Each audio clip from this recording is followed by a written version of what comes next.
Addiction is the focus. And we all know what that is. I want to talk about severe addiction. Of course, there are all levels of severity, but I want to just start with the image of a severely drug or alcohol addicted person. And I would just kind of see that person. And you know, we all know in one way or another somebody who fits that description. We're talking about a person who is socially irresponsible, is not helping at all really in society. We're talking about a person who is almost entirely preoccupied with himself or with herself. We're talking about a person who is hurting themselves.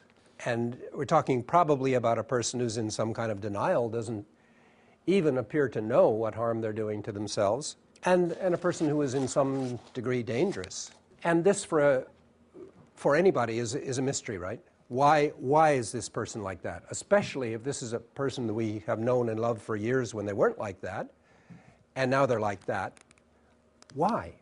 The greatest tragedy of our field intellectually is that we really don't have a coherent answer to that question. Why are people in that condition?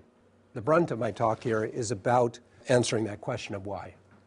Because I think that all of our policy is inevitably confused unless we have an answer to that question. We tend to kind of evade that question and say, well, there's a little of this and a little of that, and we have a bunch of theories and they're all good, but I don't think that's good enough.